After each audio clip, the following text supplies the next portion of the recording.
देखिए बुलेटिन के आगाज़ में सबसे पहले खबर ये है कि पाकिस्तान की काविशें रंग ले आई हैं। अमरीका ईरान मुज़ाकरात में बड़ा ब्रेक थ्रू होने का इम्कान है। पाकिस्तानी मुसालहती टीम की कोशिशों से अमरीका ईरान के दरमियान इस्लामाबाद अमन मुज़ाकरात का दूसरा राउंड मुतवक्के है। ईरानी वज़ीर ख़ारजा अब्बास इराक़ची का आज रात पाकिस्तान आने का इम्कान है। हुकूमती ज़राए के मुताबिक ईरानी वफ़द वज़ीर आज़म शहबाज शरीफ से मुलाकात करेगा। आला अस्करी क़यादत भी मुलाकात में मौजूद होगी। इसी पर मज़ीद बात करेंगे सीनियर तज्ज़ियाकार एहतशामुल हक साहब हमारे साथ लाइन पर मौजूद हैं। सर, आपके वक्त का बेहद शुक्रिया। क्या कहेंगे एहतशाम साहब इस पर?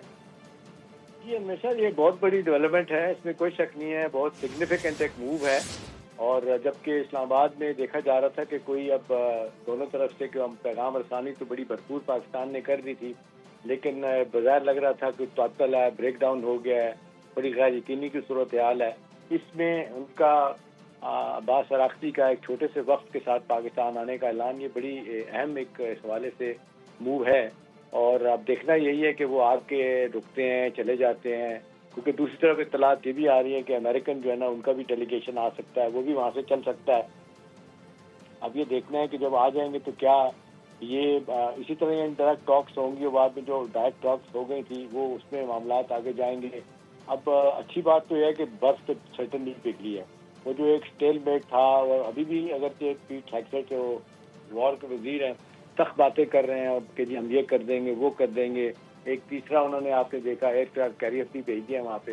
ये सारी चीज़ें बड़ा वाज़ेह तौर पे बता रही हैं कि कोई इरादे उनके भी कोई ऐसे नहीं हैं, कोई ऐसे नेक भी नहीं है। लेकिन बहरहाल वो कहते हैं ना, पोस्चरिंग करने वाली बात है। वो एक तरफ से पैगाम देते हैं बातचीत का, दूसरी तरफ दबाव की बात कर रहे होते हैं। मसला उनका प्रेजेंट ट्रम्प का यही है कि उनका जो लगता है, बार बार कहते हैं हम जीत जाए जंग, हमने जनाब इनको घुटनों पे ले आए हैं, तो असल में तो नहीं लेके आए। अभी देखे ना, असल मसला तो लोग यही कह रहे हैं ना कि भाई कोई भी डिसाइसिव विक्टर नहीं निकला इसमें से।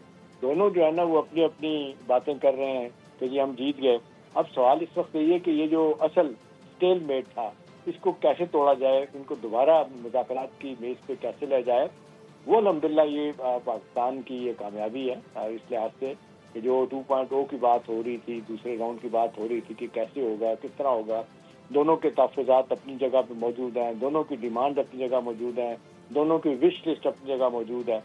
और ऐसे में क्या कोई ऐसा कुछ हो सकता है कि कोई आउट ऑफ द वे जाके दोनों। आप हमारे साथ लाइन पर ही मौजूद रहेगा। मुनव्वर हुसैन जो कि माहिर बैनुल-अक़वामी उमूर हैं, हमें ज्वाइन कर चुके हैं। मुनव्वर साहब, आपके वक्त का बेहद शुक्रिया।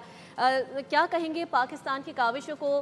पाकिस्तान ने मीडिएशन का बहुत अच्छा रोल अदा किया है मुज़ाकरात के लिए, और एक्सपेक्टेड है कि आज रात ईरानी वफ़द भी पाकिस्तान तशरीफ़ ले आएगा और अमरीकी वफ़द भी आ जाएगा। बहुत शुक्रिया। देखें, ये बहुत बड़ी कामयाबी है पाकिस्तान की, अमन की, और दुनिया के जो की प्लेयर्स हैं उन्होंने भी इन पर इसमें काबिज डाली। लेकिन असल क्रेडिट जाता है आपकी सियासी और अस्करी क़यादत को, जिन्होंने लगातार कंसिस्टेंटली दोनों पार्टीज के साथ इन टच रहे। आपको याद होगा कि फील्ड मार्शल आसिम मुनीर साहब ने एक तूफानी दौरा किया ईरान का 3 दिन तक, और मैराथन सेशंस किए। उसके बाद आज के दिन के अंदर हमारे में से सरदार साहब मुसलसल इन टच रहे। अब्बास इराक़ची साहब जो कि फॉरेन मिनिस्टर हैं ईरान के, उनके साथ, अमेरिका के साथ। और फिर सुबह सुबह प्रेसिडेंट ट्रंप ने एक ट्वीट की थी जिसमें उन्होंने लेबनान के सीज फायर के एक्सटेंशन की बात की। तो एक पॉजिटिव एक सिग्नलिंग आई अमेरिका से।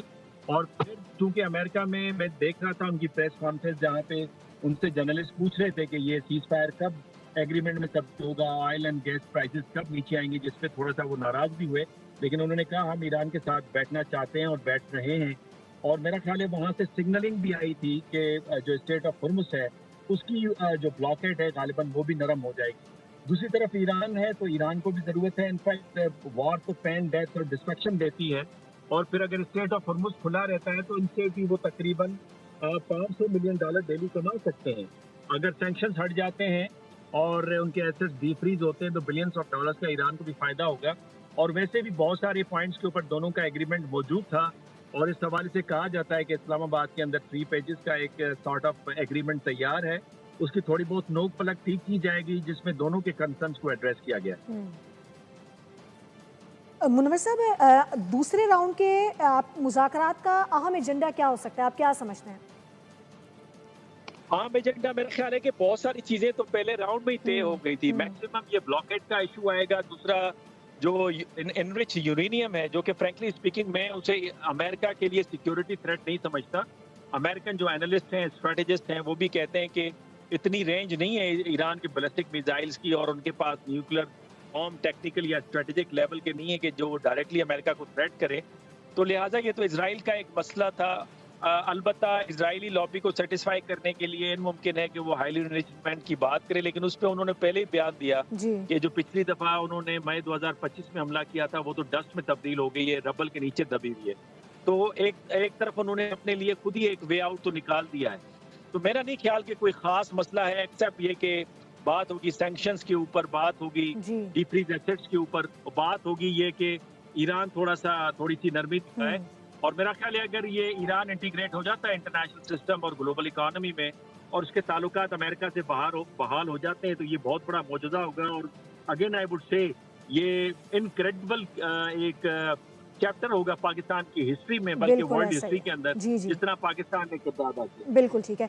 एहतिशाम साहब, ईरानी मीडिया की जानिब से ये खबर आ रही है या ईरानी मीडिया ये दावा कर रहा है कि पहले इराक़ी साहब पाकिस्तान आएंगे, उसके बाद वो ओमान जाएंगे, फिर वो अगली जो बार है वो मॉस्को जाएंगे। तो ये जो उनके मसरूफियात हैं, ये क्या इशारा देती हैं, क्या मकसद नजर आता है? तौर पे तो एक पैगाम उन्होंने पाकिस्तान को भी देना था, क्योंकि पाकिस्तान जिस तरीके से मेज़बानी कर रहा है इन सारे मुज़ाकरात की, इस हवाले से पाकिस्तान की अपनी तशवीश बढ़ती चली जा रही थी कि भाई मुज़ाकरात का टेबल सजा हुआ है, दूसरे राउंड के लिए सब तैयारियां मुकम्मल हैं, लॉजिस्टिक जो प्लान हैं वो अपनी जगह मौजूद हैं, हाई सिक्योरिटी अरेंजमेंट किए गए हैं। और उसके बाद ये अगर मुज़ाकरात नहीं होते तो जाहिर सी बात है फिर इस इन हालात में एक जिसको कहते हैं लोगों की तशवीश भी बढ़नी थी। पाकिस्तान चाह रहा था इन मुज़ाकरात को आगे लेके जाए, और ये जो बातें हो रही थी कि किसी तरीके से मंतकी अंजाम तक ले जाया जाए, और ये जो स्टेट ऑफ हॉर्मज़ का बंद होना और दोनों तरफ से ब्लॉकेट करना, और फिर ये कि सीज फायर लाइन को आगे बढ़ा देना, अभी तो फिलहाल यही है इंडेफिनेट पीरियड के लिए कहा गया है। वो भी प्रेसिडेंट ट्रंप की तरफ से एक तलवार सी लटकाई गई है कि किसी वक्त कुछ भी कर सकते हैं। आज पीट हेग्सेट ने जो प्रेस कॉन्फ्रेंस की है वो भी मेरे ख्याल में बड़ी डैमेजिंग है। इन हालात में अगर सुलह सफाई की बात होती है, और ये भी इतलात आ रही है कि अमेरिकन डेलीगेशन भी वहाँ से चल सकता है, तो मेरा नहीं ख्याल इन हालात में सख्त बयानबाजी की ज़रूरत है। अभी लोग यही कह रहे हैं कि पब्लिक डिप्लोमेसी से इसको कहते हैं इज्तनाब किया जाए, और जो भी आपकी डिमांड्स हैं, जो भी आपकी शराइत हैं, जो भी आप एक कोई इंक्रीज एजेंडा के साथ आप आ रहे हैं, तो वहाँ पे बैठ के बात करें। सारी दुनिया ये समझती है कि बातचीत से ही मसले का हल निकलेगा। मुज़ाकरात के हवाले से अच्छी एक्सपेक्टेशंस रखी जा रही हैं, पाकिस्तान की जानिब से मीडिएशन का रोल भी अदा किया जा रहा है। इसी पर हम बात कर रहे थे। बैनुल-अक़वामी तज्ज़ियाकार मुनव्वर हुसैन ने हमें ज्वाइन किया था और हमने तज्ज़िया लिया सीनियर तज्ज़ियाकार एहतिशामुल हक साहब से। आप दोनों का बेहद शुक्रिया।